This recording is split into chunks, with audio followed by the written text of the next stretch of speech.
Hello student.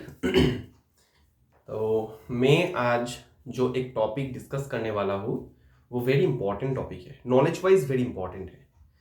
वो जो होता है charge against profit charge against profit and appropriation of profit.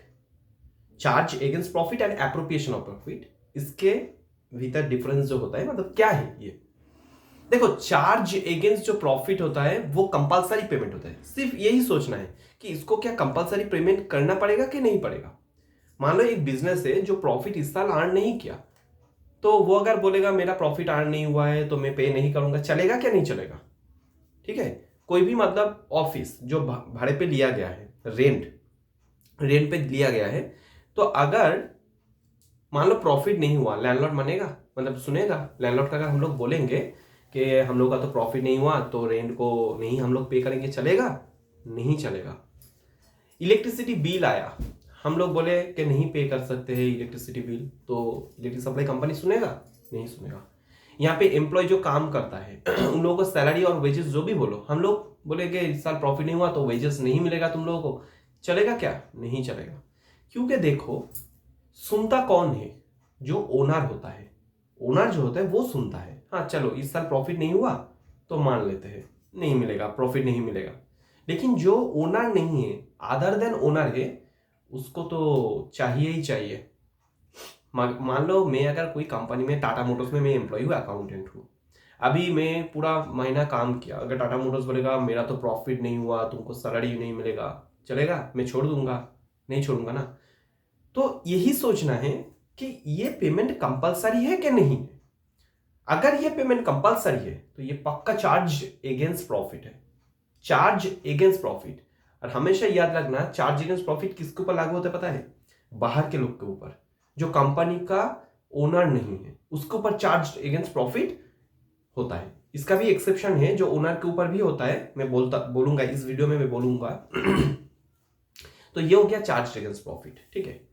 जैसे कोई भी मान लो, कोई भी एडवर्टाइजमेंट एजेंसी को हम लोग को पे करना है, तो एडवर्टाइजमेंट एक्सपेंसेस इसलिए पीएल अकाउंट में जाता है। जो चार्ज एगेंस्ट प्रॉफिट होता है, देखो, जो चार्ज एगेंस्ट प्रॉफिट होता है वो कहां पे जाता है? वो जाता है पीएल अकाउंट में। कहां पे जाता है? पीएल अकाउंट में जाता है। पीएल अकाउंट का डेबिट साइड में वो चला जाता है, चार्ज एगेंस्ट प्रॉफिट। क्लियर है? अभी क्वेश्चन है, तो एप्रोप्रिएशन ऑफ प्रॉफिट क्या होता है? एप्रोप्रिएशन ऑफ प्रॉफिट जो होता है वो ठीक इसके नेक्स्ट अकाउंट जो होता है प्रॉफिट एंड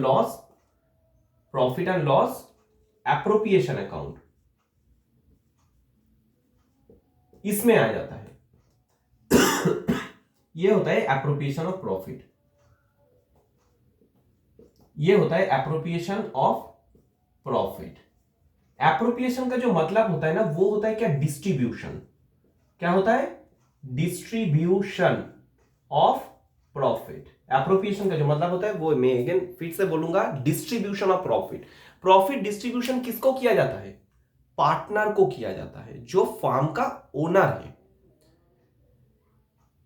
अगर प्रॉफिट नहीं होगा, पार्टनर फार्म को बोलेगा नहीं मुझे प्रॉफिट चाहिए, अरे पार्टनर ही तो ओनर है, मेरा ही तो बिजनेस है। अगर बिजनेस से प्रॉफिट नहीं अर्न हुआ तो मुझे तो लॉस लेना पड़ेगा, तो मैं इसको प्रेशराइज नहीं कर सकता हूं। लेकिन बाहर का लोग प्रेशराइज करेगा, जैसे एम्प्लॉय प्रेशराइज कर सकता है, गवर्नमेंट को टैक्स जो मिलेगा, गवर्नमेंट थोड़ी ओनर होता है, तो उसको प्रेशराइज मतलब प्रेशराइज किया जा सकता है कि भाई टैक्स तो तुमको देना पड़ेगा, इलेक्ट्रिसिटी बिल को तुमको देना पड़ेगा। ये होता है चार्ज अगेंस्ट प्रॉफिट। तो कॉन्सेप्ट को क्लियर करना है कि चार्ज अगेंस्ट प्रॉफिट जो होता है वो पीएल अकाउंट में जाएगा, डिस्ट्रीब्यूशन ऑफ प्रॉफिट जो होता है वो प्रॉफिट एंड लॉस एप्रोप्रिएशन में जाएगा।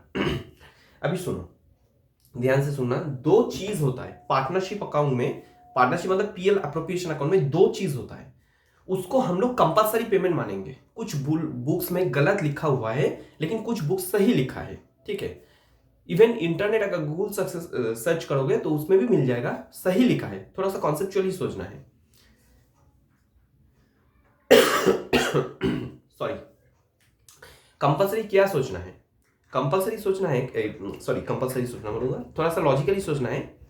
देखो, पार्टनरशिप में अगर मान लो कोई पार्टनर फर्म को लोन दिया, कोई पार्टनर ने फर्म को लोन दिया, तो फर्म उसको क्या करेगी, इंटरेस्ट पे करेगा।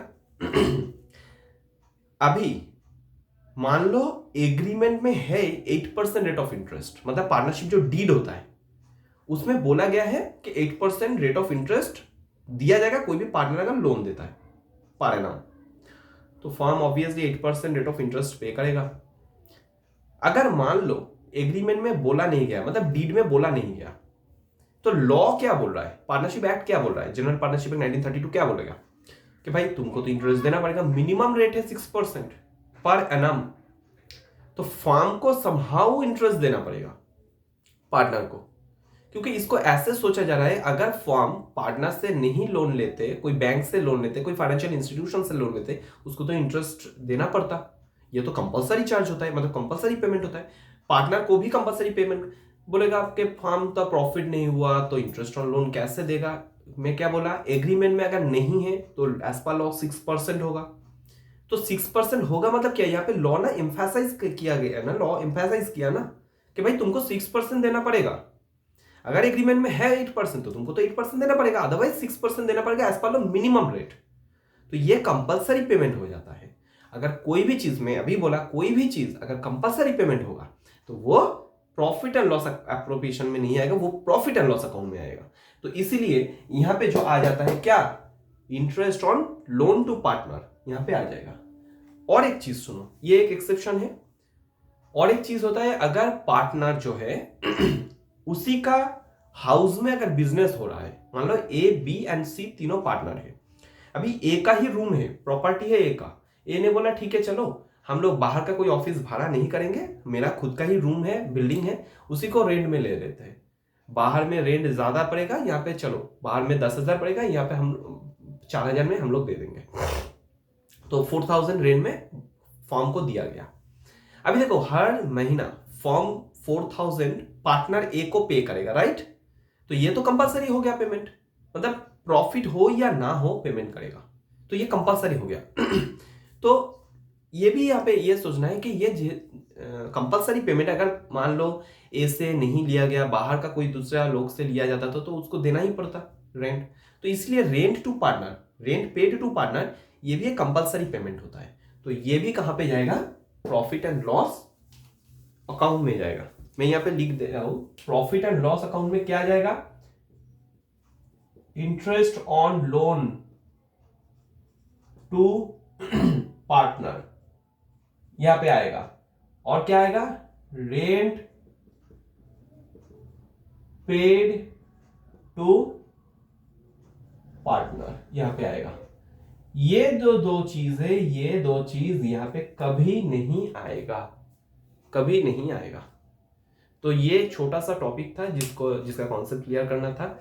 ये क्या हुआ ना, वेस्ट बंगाल जो बुक होता है, क्लास 12 का जो बुक्स होता है, उसमें ना गलत दिया गया है, ठीक है। अभी सीबीएसई का जो बुक है, आईएससी का जो बुक है, उसमें सही दिया गया है।